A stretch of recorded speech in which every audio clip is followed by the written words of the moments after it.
안녕하세요. 하나님의 말씀을 배달합니다. 요교교회 박윤성 목사입니다. 오늘 묵상할 본문은 잠언 26장 13절에서 28절까지의 말씀인데요. 제가 13절 그리고 16절에서 19절, 23절과 27절을 봉독하고 함께 묵상하도록 하겠습니다. 게으른 자는 길에 사자가 있다, 거리에 사자가 있다 하느니라. 게으른 자는 사리에 맞게 대답하는 사람 7보다 자기를 지혜롭게 여기느니라. 길로 지나가다가 자기와 상관없는 다툼을 간섭하는 자는 개의 귀를 잡는 자와 같으니라. 횃불을 던지며 화살을 쏘아서 사람을 죽이는 미친 사람이 있나니 자기의 이웃을 속이고 말하기를 내가 희롱하였노라 하는 자도 그러하니라.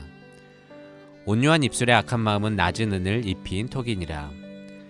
함정을 파는 자는 그것에 빠질 것이요 돌을 굴리는 자는 도리어 그것에 치이리라. 오늘 잠언은 이런 사람이 되지 않도록 경고하면서 세 부류의 예시를 들어주고 있습니다. 게으른 자, 말을 쉽게 하는 자, 위선자. 근데 이는 나도 이런 사람이 되지 않는 것도 중요하지만 살면서 이런 사람들을 멀리하는 것도 지혜가 될 것입니다. 먼저 이런 사람만은 되지 맙시다. 그 첫째는 게으른 자입니다. 봉독했듯이 13절 게으른 자는 길에 사자가 있다고 합니다. 지금도 그렇지만 당시에도 길거리에 사자가 있는 경우는 거의 없습니다. 그래도 어쩌다가 진짜로 있었다고 칩시다. 근데 게으른 자는 그 어쩌다의 경우를 보고 핑계를 댑니다. 저는 길에 사자가 있기 때문에 위험해서 밖에 나갈 수 없습니다. 그래서 게으른 자의 특징은 이렇습니다. 매사를 부정적으로 보고 그것을 과장하기도 하며 그것 때문에 안 된다고 탓을 한다는 것입니다. 하지만 이 모든 것이 게으름에서 비롯됩니다. 이전 잠언에서도 게으름에 대해 언급했듯이 이는 미련하고 어리석은 짓입니다. 왜냐하면 하나님께서 내게 주신 은혜의 기회를 잃어버릴 수 있기 때문입니다. 물론 어떤 일을 할 때에는 위험 부담이라는 게 있습니다. 하지만 게으름은 시도도 안 하고 가능성을 잃어버리므로 삶은 매우 공고해질 수밖에 없는데 주님을 믿는 자녀들이 그렇게 되지 원치 않고 있습니다. 그렇다면 사람은 왜 게을러지는 것일까요? 봉독했듯이 16절 사리에 맞게 말하는 7명보다 자기가 지혜롭다고 여기기 때문입니다. 어이없게도 게으름에는 이렇게 교만이 숨어 있습니다. 내 생각이 맞다고 여기기 때문에 남 얘기를 듣지 않습니다. 내 행동이 맞다는 거죠. 그래서 정말 무서운 거는 길거리에 사자가 있는 것이 아니라 게으른 자 마음 안에 사자가 있는 것입니다. 그리고 이 게으름의 사자가 마음속에 자리 잡으면 아무것도 못하는 어리석은 자가 되고 맙니다. 때문에 우리는 항상 내 안에 게으름의 사자가 없는지 살펴보고 기도해야 됩니다. 하나님, 부디 부정적이고 과장된 생각들, 그리고 무언가를 탓하는 핑계로 게을러지지 않도록 인도하여 주시옵소서. 한편 이런 사람만은 되지 맙시다. 그 둘째는 말을 가벼이 하는 자입니다. 이들의 특징은 17절, 자기와 상관도 없는 일에 끼어들어 간섭하기를 좋아합니다. 잠언은 이를 개의 귀를 잡는 자라고 표현하고 있는데 생각해보세요. 모르는 사람이 자기 귀를 잡는데 어떤 개가 가만히 있겠습니까? 으르렁 될 수밖에 없습니다. 그러니까 가볍게 말을 던지며 남의 일에 간섭하면 다툼의 원인이 되곤 하는데 그럼에도 그렇게 하는 이유가 자기가 맞다고 여기기 때문입니다. 여기에도 교만이 숨어 있다는 거죠. 또한 이들은 자기 말에 책임을 지지도 않습니다. 18절, 횃불을 쏴서 사람을 죽인다고 표현하고 있는데요. 이는 사람에게 상처를 주고 심지어 죽이는 횃불과 같은 말을 아무렇지도 않게 툭툭 내뱉는다는 말입니다. 그래놓고 19절, 내가 희롱하였노라 라고 말하는데 이는 직역하면 야, 농담한 거야 라고 말한다는 것입니다.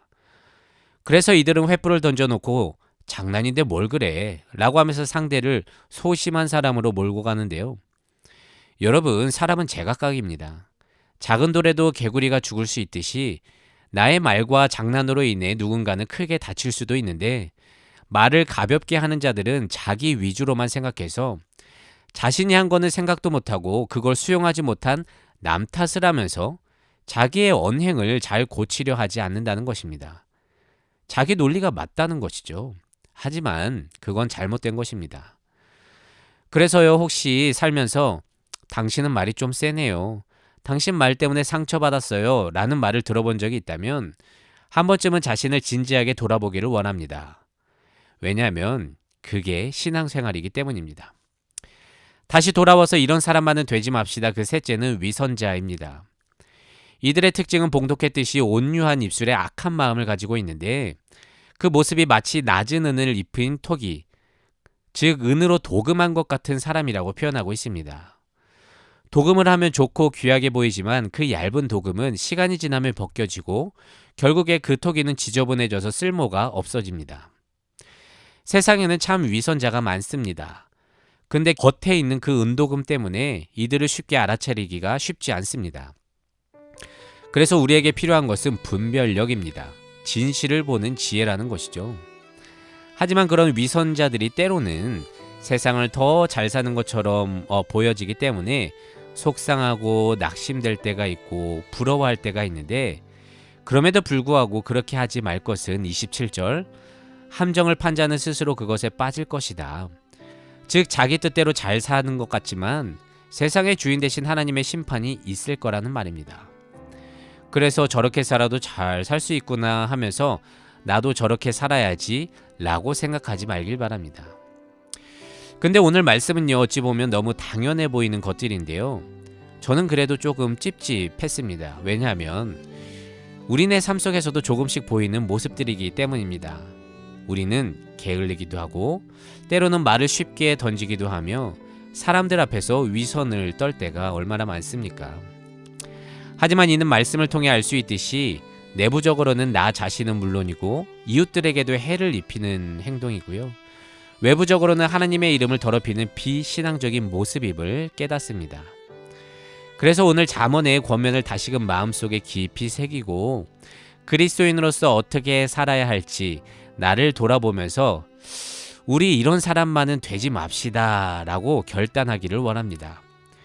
주어진 삶 속에서 그렇게 믿음으로 이런 사람들이 되지 않으므로 세상 가운데 그리스도의 향기를 흘려보내는 모든 그리스도인 청년들 되기를 진심으로 소망합니다.